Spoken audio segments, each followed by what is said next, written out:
Hai kids, dalam membentuk sebuah negara ada 3 unsur yang dibutuhkan, yaitu penduduk, wilayah, dan pemerintahan. Dari ketiga unsur tersebut, terdapat proses timbal balik yang terbagi menjadi 2 faktor, yaitu faktor pembeda dan pemersatu. Apa saja ya faktor-faktor perbedaan dan pemersatu bangsa? Yuk kita cari tahu. Faktor perbedaan dan pemersatu bangsa. Faktor pemersatu. Faktor pemersatu merupakan alasan untuk saling menghargai dan bersatu agar menjadi satu kesatuan. Faktor pemersatu bangsa antara lain: 1. Bekerja sama, 2. Gotong royong, 3.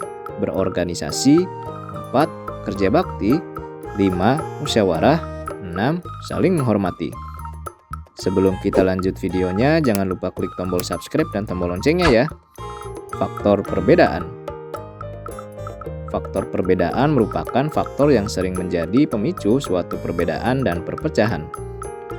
Faktor perbedaan bangsa antara lain: 1. Agama, 2. Budaya, 3. Ras, 4. Suku bangsa, 5. Kebudayaan, 6. Asal daerah, 7. Pilihan politik, 8. Kesamaan pandangan hidup, 9. Pendapat, 10. Bahasa daerah. Faktor yang menyatukan perbedaan di Indonesia. Ada beberapa faktor yang dapat menyatukan berbagai perbedaan di Indonesia, antara lain: faktor keagamaan. Menganut suatu agama merupakan salah satu faktor penting dalam pembentukan bangsa Indonesia. Indonesia menganut kepercayaan yang mengakui 6 agama, yaitu Islam, Protestan, Katolik, Hindu, Buddha, dan Konghucu. Faktor primordial.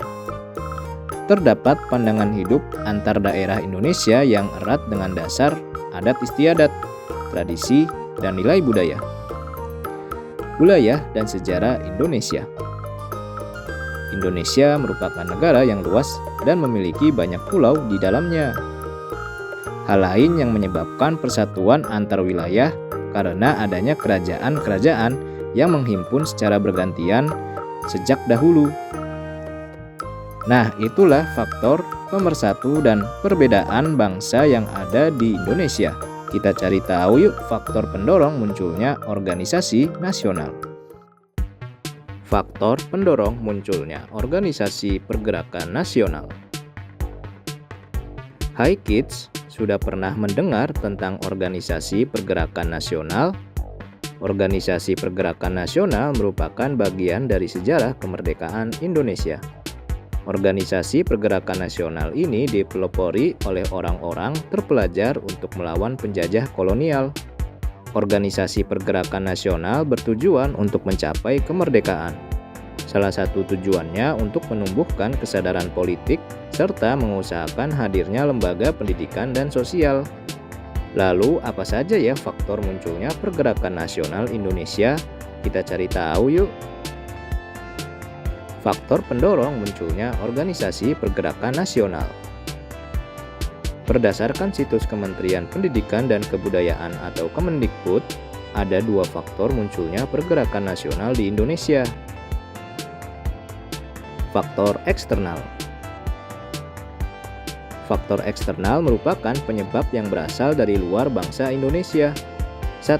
Adanya kemenangan Jepang atas Rusia pada 1905 yang menyadarkan dan membangkitkan bangsa-bangsa Asia untuk melawan bangsa Barat.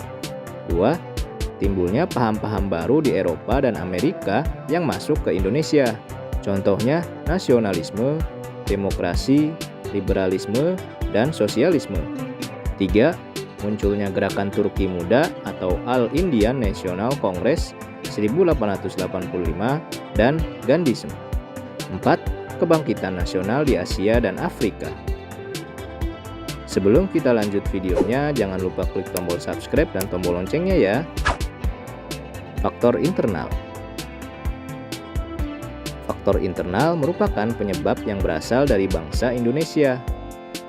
1. Penderitaan rakyat yang berkepanjangan akibat penjajahan. 2. Lahirnya kaum-kaum intelektual atau terpelajar yang menjadi pemimpin pergerakan. ketiga, adanya diskriminasi rasial. 4. Kenangan kejayaan masa lalu seperti zaman Kerajaan Sriwijaya dan Majapahit. Nah, itulah beberapa faktor pendorong munculnya organisasi pergerakan nasional di Indonesia. Yuk kita cari tahu sikap penjaga keutuhan NKRI.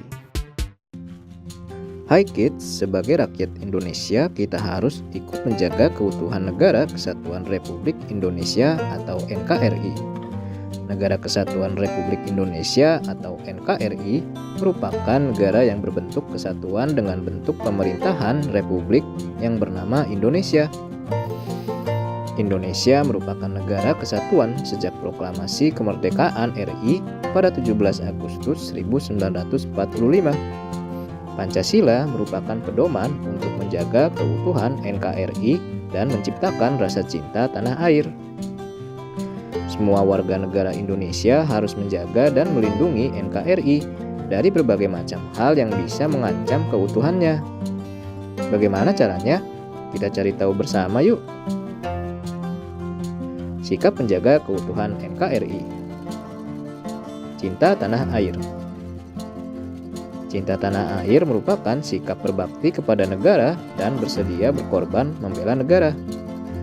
Cinta tanah air menjadi sikap penghargaan tertinggi terhadap keragaman di Indonesia. Sikap cinta tanah air bisa kita wujudkan melalui berbagai cara, salah satunya menjaga keamanan wilayah negara dari ancaman dalam dan luar negeri. Selain itu, kita bisa menjaga kelestarian lingkungan dan mencegah terjadinya pencemaran lingkungan. Sebelum kita lanjut videonya, jangan lupa klik tombol subscribe dan tombol loncengnya ya.